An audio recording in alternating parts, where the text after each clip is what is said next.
So we're inviting you to step into the ways that neighbourhood transition is already happening, how we're kind of reimagining this in our homes, on our streets, in our kind of like cities and beyond, and how it's already being implemented, how it's being governed, and how it's also being maintained by people. So in this, on the settee, we'll be kind of discussing the role of the commons in organising around and through the built environment, as well as on the scale of the neighbourhood and the street in pursuit of social and climate justice. So with me on stage, I have Cameron Bray. Woo! I have Lucia Medina. Woo! I have Joe Ridealgh. Nearly? Ridealgh. I'm so sorry. And I asked before, and I even wrote it down in this way, and I got like really nervous. Thank you, and apologies. And again, Charlie's back with us from Civic Square. Okay, and I'm Danni Ebanks-Ingram. I'm your host, also known as Zaz, also known as Zazu.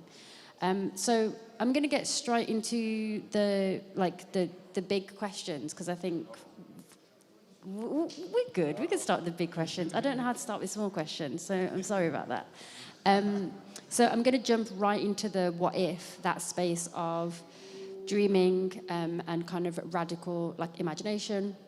So my question to you all is, what if we take ownership of the governance of our street and our neighbourhoods? Like, what does that mean for the commons? So that is our first provocative question. Who would like to go first?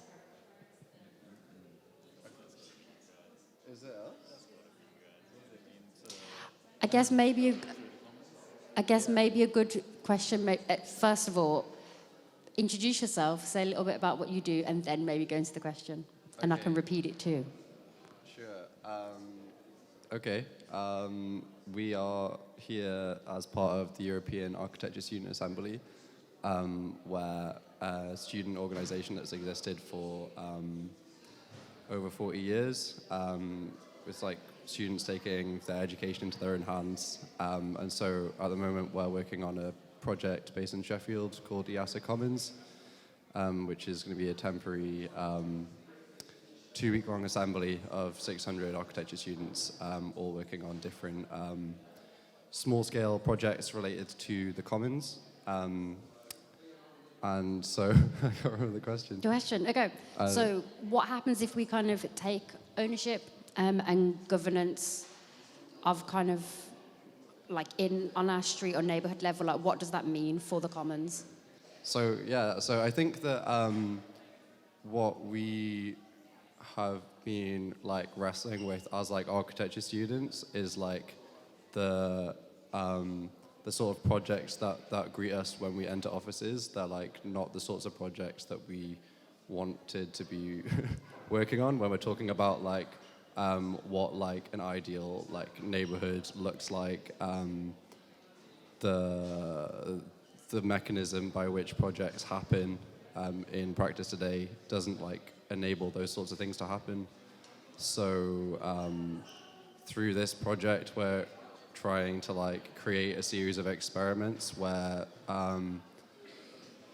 tutors like imagine a little piece of like common infrastructure that should exist that doesn't exist at the moment, or work directly with a community group to work on building their physical infrastructure into something that's more like useful, and working like as architects directly with those people to develop them. So I guess we see it as like the commons being like an important thing to consider, like when we're practicing as architects. Like, okay, I'm trailing off because it's really challenging as a first. I'm curious. So in architecture school, you are very early on introduced to private, you're introduced to public, you're even introduced to semi-private and semi-public. But at least in my experience, the commons never came up really in my undergraduate education.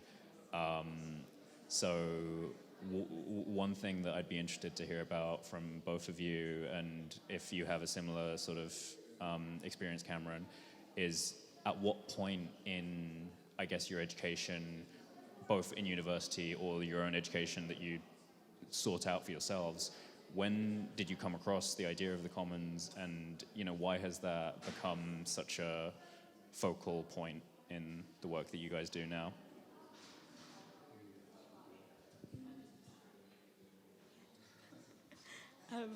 I think I could say from my own personal experience, I didn't even encounter the semi-public or the semi-private at all during my course or even during my master's. It was very black and white. And the Commons, we kind of think of them as all of the grey, like the whole grey spectrum between what is private and what is public. So any form of alternative ownership. I think probably in between part 1 and part 2 and the master's thesis, and trying to imagine all of these new, realizing how frustrated I think we all were with the system, and trying to reimagine or trying to understand what it is that leads to where we are today. It's where we started, or where I found myself questioning, well, what's led to this point? What are, one of the things was moving to London, realizing why is rent so expensive? Is it because of private ownership? And how have we come to a speculation of land, and what other alternatives to land ownership or to property is there? I think I kind of realized in my undergrad, all of the tutors that were working in the university were doing a very specific type of project in practice, and the university itself had specific links to large scale development that was happening in the city, and the whole system of an institutionalized education kind of has to be in cahoots with the development of cities by large private developers, in order to sustain itself financially and to ensure that they're ticking the boxes of being accredited by the RIBA. So in pursuing this project, we're trying to use alternative education as a means to learn the skills that we didn't learn in school, because nobody knew how to, or that wasn't part of the agenda to try to make the dream projects that we think are important, that should happen in our cities, happen by our own means. It's really interesting that you are touching on this kind of alternative ways of being, working, because to just kind of connecting with and on the settee that we did yesterday, that was looking at kind of this element of beyond school. We were touching on it in terms of young people and kids, but actually there's something really important and striking about you kind of talking about actually we had to do this alternative thing, right? We actually have to really carve out that space, and it's quite inspiring to hear that too, because there is an element of having to almost take ownership of how we transition into new ways and into new spaces. So it's I'm just really glad that we've already kind of started to touch on that. It feels so important to how we are kind of connecting to new movements and almost stepping into that radical space. And it's really important for us to kind of really hold that, because it can be so difficult. I think the work that we're doing within this space of transition can be so difficult, because you are kind of holding this line of but I'm learning this and I've been taught this, and you go, but there has to be another kind of way as well. Cameron, I wonder if you want to move on to you, if you've got any comments that you'd like to kind of offer or make from what's already kind of been spoken about. Yes. Hello. Oh my God. Can you hear me all right? So I'm going to maybe try and weave a little narrative thread that takes you from this thing also to say who I am and why I'm here.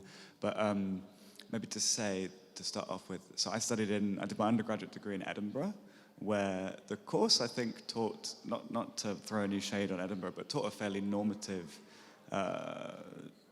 architectural methodology, way of learning, way of practicing. But I'm eternally grateful for the fact that the course has got this built-in placement. So you go and you do your part one halfway through the course. So after 2.5 years of being like, what am I doing here? Maybe I'm out, maybe I'll leave, I don't really know. I went and I was really lucky to be able to go and learn outside of this kind of school context. And I had an amazing few months in Stuttgart in Germany, working with a group called Umschichten, who did lots of kind of temporary installation-based stuff, pushing a little bit around the edges of, I end up talking about the edges of architecture, with this amazing kind of selection of reusable materials that they bring back to their workshop and they take out again.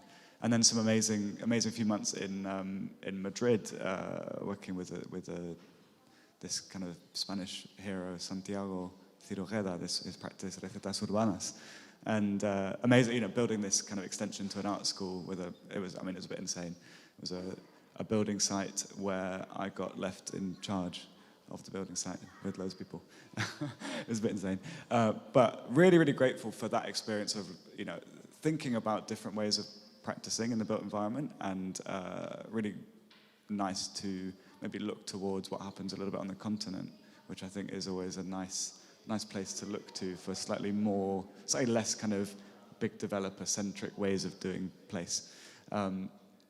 But talking of learning outside of academic context, I guess today I'm here talking about my work with Urban. So I'm a member of the group Public Works. We run this site in Poplar, which is called Urban. It's a sister site to a few that exist in Paris as well, set up by AAA, a French and beyond architecture collective. But we always struggle to describe the place because it's kind of somewhere between being a kind of a community garden, a test bed for circular economy prototypes, and a kind of an outdoor classroom of sorts. So we have public education programs. So again, trying to do environmental education outside of a formal context. And I think I've now kind of lost where I'm going with that. So I hope that makes sense.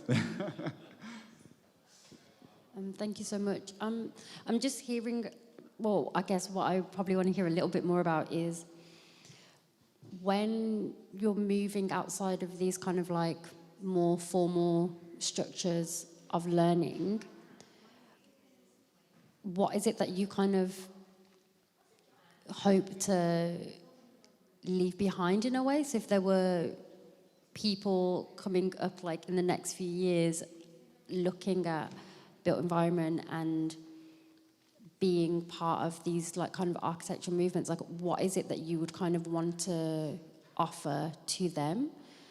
And I ask that question because there is a real moment of trying to kind of be in this work, be in these movements, but actually sometimes if we kind of think about what is not, I don't even want to use the word legacy, that feels a little bit too big, but like what is it that you would hope you're taking a step out of, like that someone else doesn't have to do all of these other steps to get there? Like what do you think you would kind of, want to leave for them, like a little nod to like, things can shift and this is like possible? Charlie, I don't know if maybe you want to start first. Well, I think I just kind of want to build on it maybe in terms of the question, because both for, I guess, other people picking up and building on what you've already done, that's a really enormous thing. But another aspect of that as well, I think, is the way, because I think a lot of the times with something like the Commons or these kind of small site interventions, there's, you're able to create a really incredible, beautiful demonstration of what could be. And I always find it interesting to hear from different people who are doing that kind of work. How do you see that scale of intervention relating to, I guess, like the totality of the built environment, of land, of, whatever? So yeah, maybe I would be really interested to hear both in terms of, I guess, time, like what are you leaving for other people to pick up from, but also in terms of scale how do you see your work relating to what it's trying to sort of show or demonstrate? I'd love to hear from both of you guys about that.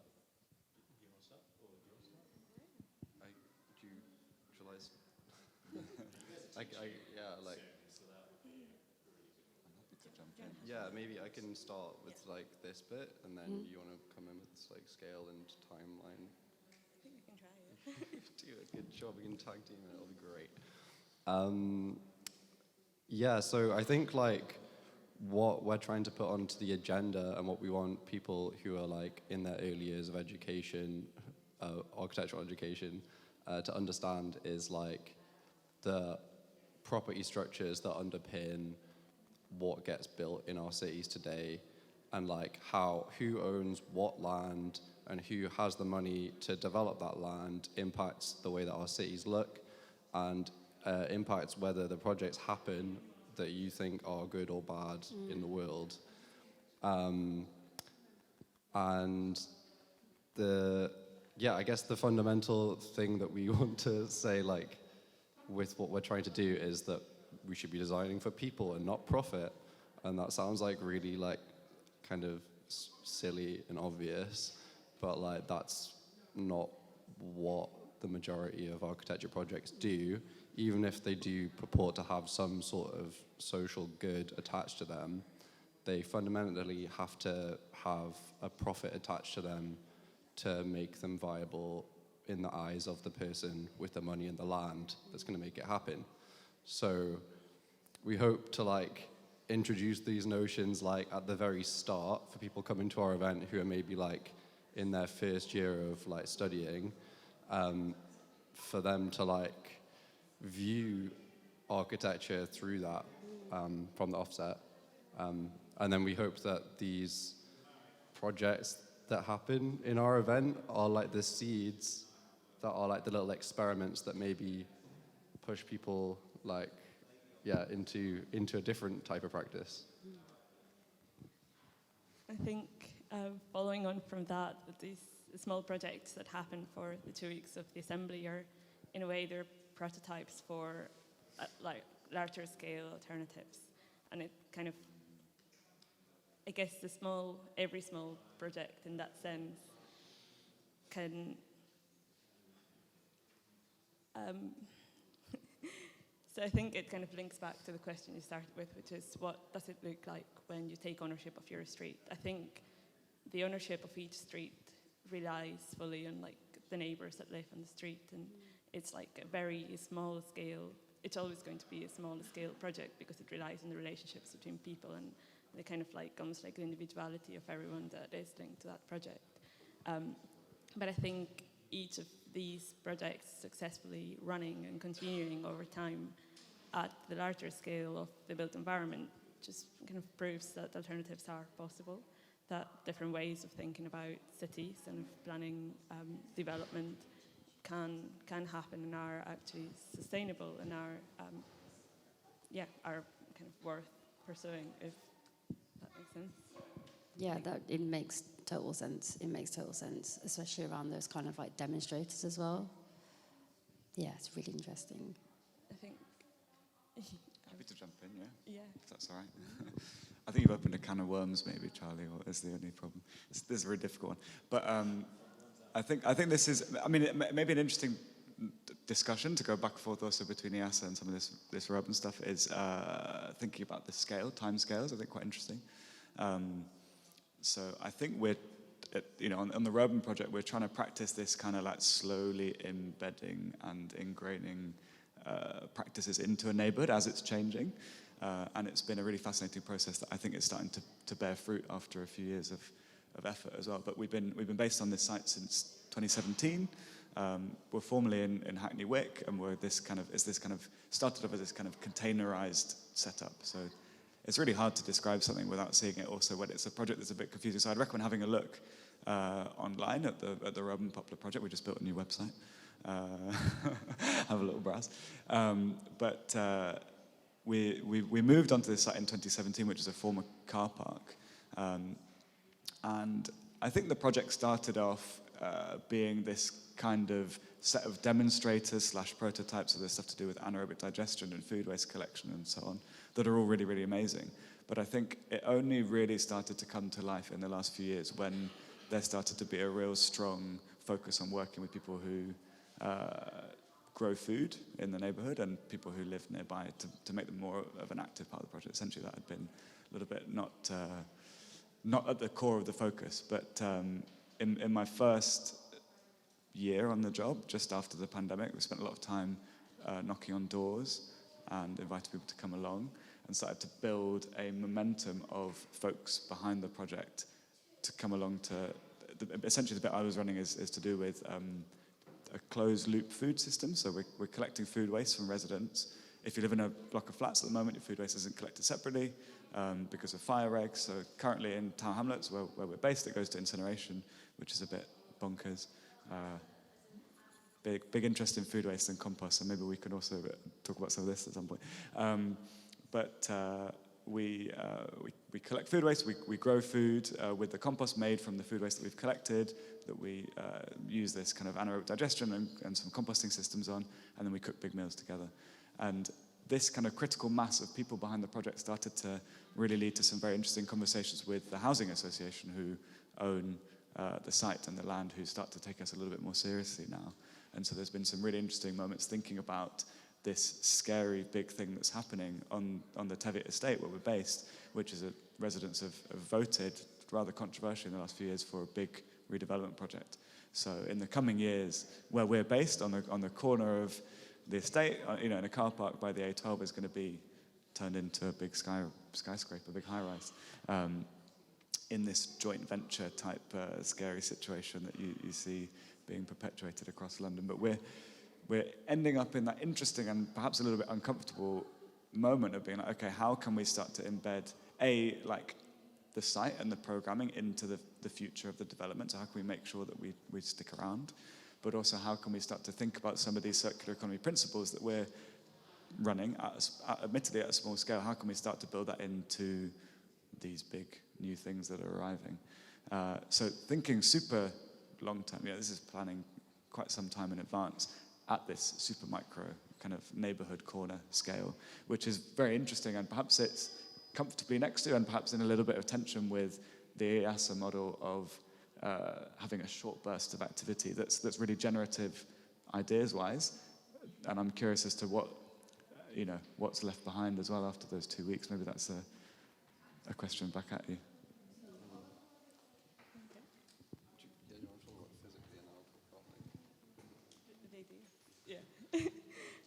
I think the time scale of it is something we've been really struggling with almost since the beginning of selecting the theme of commons as the topic for the assembly. It's like, well, how do you create a commons which relies on these long-established social links and practices? How do you create that if you're a community of international students coming from across Europe for 2 weeks and then disappear again? Can you actually talk about commons if you are EASA, if you're like someone like us?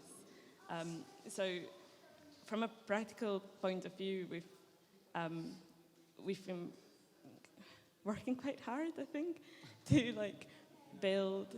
contact and build relationships with groups who are based in Sheffield who, in their own ways, are all exploring different forms of commons and different forms of community nurtured projects across the city, and to kind of say, okay, well, if we come here for 2 weeks and we're trying to build on this theme and explore different ways of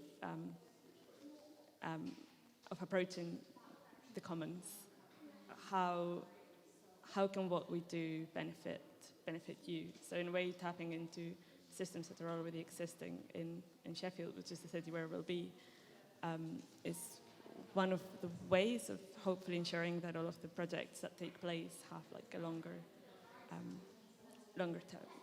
time span and kind of longer benefit in the city.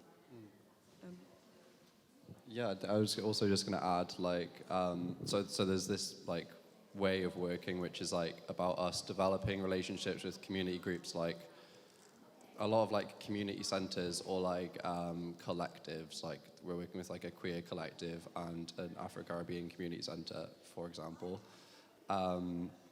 So like building trust with them and like sort of we've just been like pairing like tutors off with these groups to have meetings of their own, and then they're kind of developing the brief separately away from us and those relationships themselves into actually like quite like bespoke projects. But one of our one of the other projects that will happen is some two of our like Greek tutors like want to buy a tiny plot of land and use it as this tiny like experiment in like what it would mean if like a few hundred of us owned this piece, and then like what sort of contracts and mechanisms of decision-making mechanisms would happen for us to like co-own it together into the future. And this is like the tiny seed of what we hope could be like the potential of like us as an organization, as like a community interest company, like starting to build up like land and like assets as a group in order to like empower ourselves in the future to be able to like do architecture projects potentially, or like giving us spaces to operate from so we don't have to depend on renting spaces, and then like seeing that more broadly as like a European scale, like what does it mean to then have lots of different pieces of land or like projects that are all part of a wider ecosystem across Europe that we can depend on as like a European collective that can like, yeah, have these little touchstones of like physical locations. So, I don't know. I think between like the two groups, there's a sort of interesting thing around, I guess, the commons as almost like an entity, as a piece of land that has some kind of ownership model or agreement or a covenant on it that means that it is sort of governed and utilized in a certain way. And then, you know, one thing that you mentioned, Cameron, sort of a few days ago was about how you see some of the work you do more as commoning. Like, I guess more of a verb, and it reminds me a bit of in some of the work we're doing around collective ownership of retrofit on a street. There's kind of two conversations you always have to hold in tandem, which is the understanding of what it is you're trying to move towards and the demand for it, and then the actual skill, capacity, resource necessary to implement that thing and maintain it. So it's not just about having a street full of people who are like, yes, we want to retrofit our street, and then still relying on the same kind of centralized skill systems to provide that. Because then, you know, what happens is that you have no resilience in the work, because one great example in the street that we're working with is a lot of these houses from an older central government program have a bunch of solar water heaters on their roof, which on paper, great, amazing, there's all these solar water heaters, but there was no socialization of the skills and the knowledge, and so now, as far as we know, none of them work, and they kind of exist there as almost artifacts of, you know, what could have been but was not properly integrated in the skills and the practice. So I think there's an interesting kind of like tandem conversation between the understanding of the commons as a thing and as a sort of physical legal entity, and then also alongside that the skills and the practices that are necessary to maintain it, because you know the commons did exist and it was enclosed. So you know, I'm curious if I don't know, maybe if you see some of the work you're doing as a kind of commoning to try and maintain resilience for these kinds of spaces in the future, you know, beyond achieving it as an entity.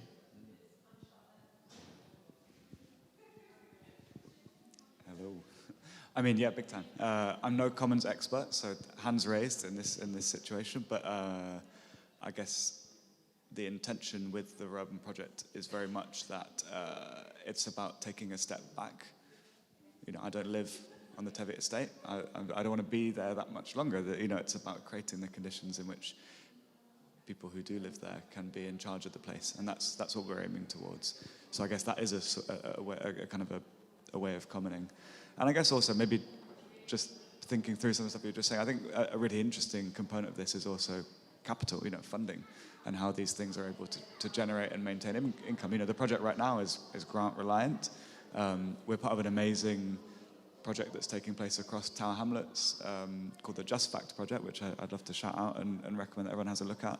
It's a just food and climate transition, so it's a project that aims at looking at testing different elements of what a circular food system might look like in Tower Hamlets, coordinated by the wonderful Women's Environmental Network, who are channeling this Climate Action Fund National Lottery money to a number of organisations working across Tower Hamlets, testing things out, and hopefully more than testing things out, actually implementing stuff that's going to stick around.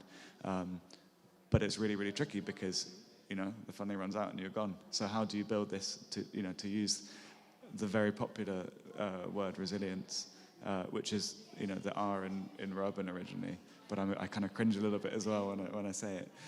How do you build that long-termism? And, you know, this is something we're trying to get towards.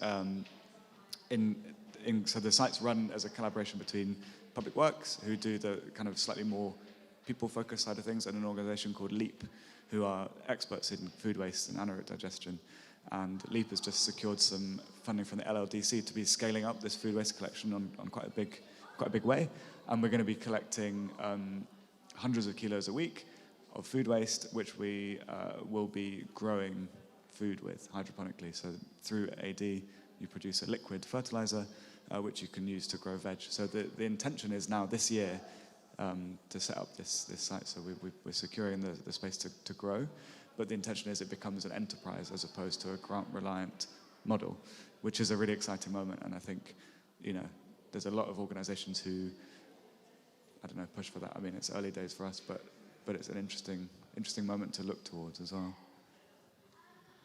There's something that these thoughts feel quite jumbled up, but hopefully I can make sense of them. And I don't know if it's going to be a question or more of a comment, and maybe we can all kind of comment on it. But some of the work that I've personally worked on at Civic Square around kind of this distributed, shared knowledge, but deep kind of connection with community, it feels like when you're bringing these ideas into into the commons, there's almost a moment of the stories of those people being really integral to how these ideas are even socialized and what that means. And actually that is such a radical stance in a way, even though you kind of made the point, Joe, earlier that some of the things that you're doing, it seems really obvious, right? That we should be building for people and not for profit. But actually these ideas are quite radical still. And I'm quite interested in what some of those stories are. So for example, we've kind of been doing something quite similar around growing food and inviting these kind of spaces and people into that. But then also, even around that, it's kind of been about, okay, so if we're going to ask or encourage people to grow their own food, it's okay, so how do people make a space that they can grow in easily? Okay, so we can use some pallets maybe. And there's something about kind of looking at the built environment in a way that is is this thing movable? Is this easy? Can someone just find some wood? What if they don't have the tools? Who else is kind of, what other resource is there? And it's all those small kind of moments of these just moments of things feeling quite radical. And I think there's a lot of crossover with how in Birmingham we have public space that is just kind of constantly being taken away, or space that is kind of constantly being used for something else, when actually we could be making space to grow, to be in community kind of with each other. So yeah, like I said, it's not really like even like a question, but there's just something that I'm kind of like hearing and feeling around kind of like where we're all kind of connecting now. So yeah, Joe, if you've got anything that you'd like to like add to that. I think that makes a lot of sense. And like, I particularly now see like when you're bringing up the idea of commoning, it makes a lot of sense to apply that to both urban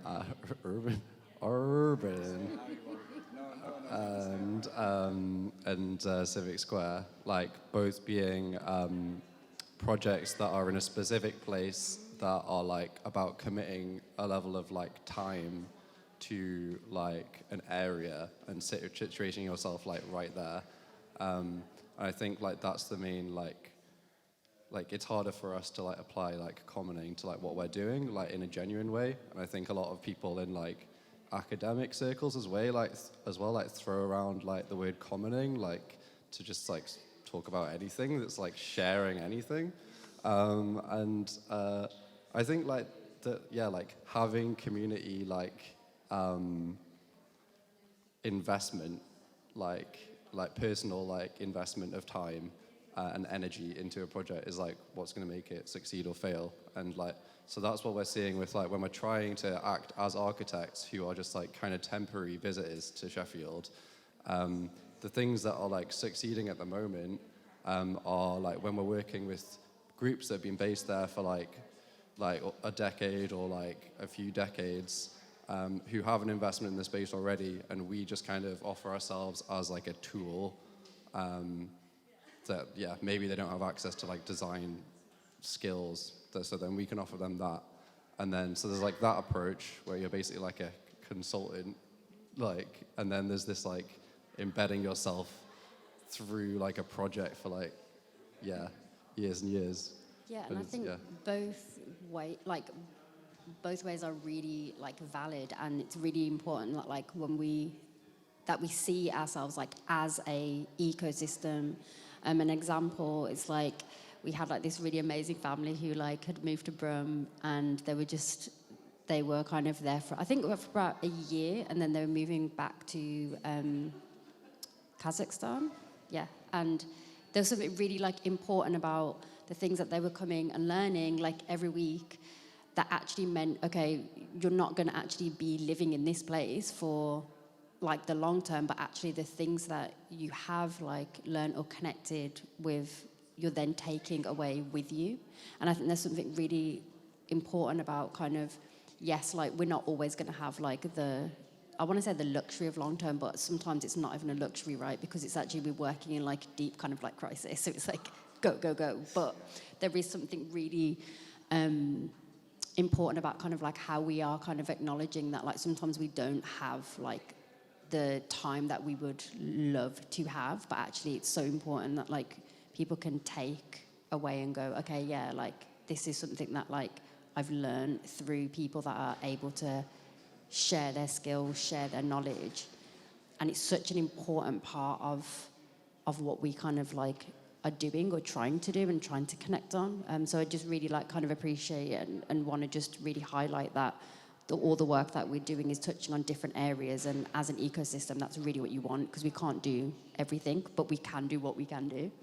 So I really just, want to kind of really appreciate that like moment of our kind of like connectedness, and that's really just a really important thing that I don't want to lose in all the work that we're doing, because it's all really, really valid and all really important, and we're working in different systems as well.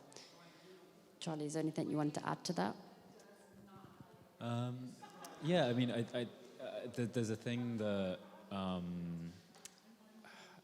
like at the risk of taking the commons language even further, like I think it's really useful to think about, I guess, commoning and these kind of skills and practices and capacities that we're talking about as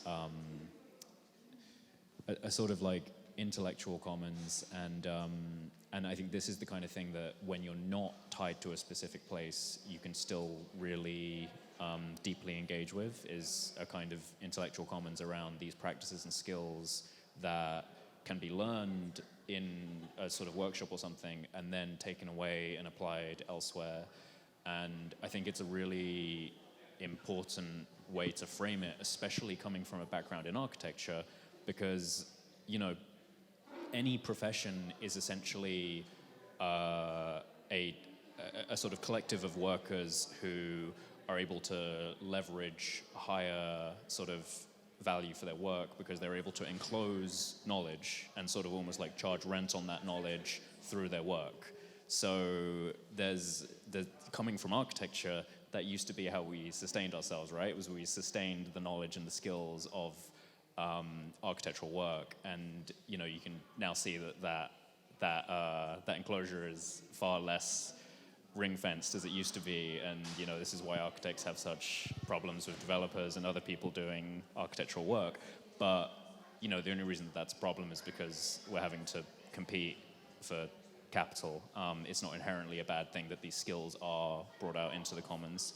So it's yeah, I think I just kind of wanted to highlight that as something that I particularly you know, I've admired for your work for a while, and I admire about your work as you've told me more about it, is this specific thing about not just thinking of commons as a piece of land that has a covenant on it, and that's it, but a practice and a process that responds to knowledge and skills and has a kind of inherently socially transformative aspect of it because of that, because it's not just relating to a kind of material condition, it's related to the social reproduction of that condition. So yeah, no, just appreciate both, like, all of the work you guys are doing a lot.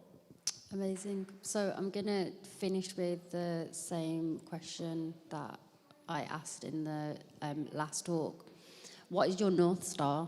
What is it that is keeping you in this work? What is it that you kind of, are... What's keeping you there? What makes you get up and go, still doing this? Like, what is that? Joe, do you want to start? I feel like Cameron? Not enough coffee. I'm so sorry.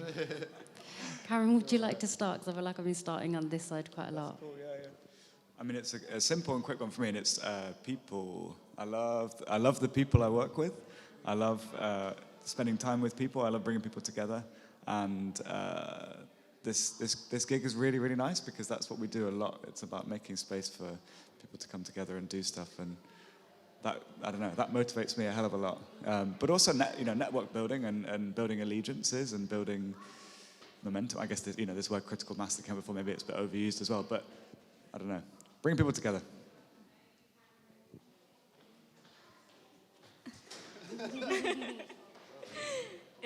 It's a big question, and I'll answer a bit more on the personal side rather than on behalf of the entire of EASA, which is as someone who kind of really believes in architecture and like having trained in quite a traditional way, and also on my 9-to-5 practice in quite a traditional way, I think it's the intrigue of what does the profession look like in the future? What does it mean to be a practicing architect in the next 10 years? Is, as we were saying earlier, like commons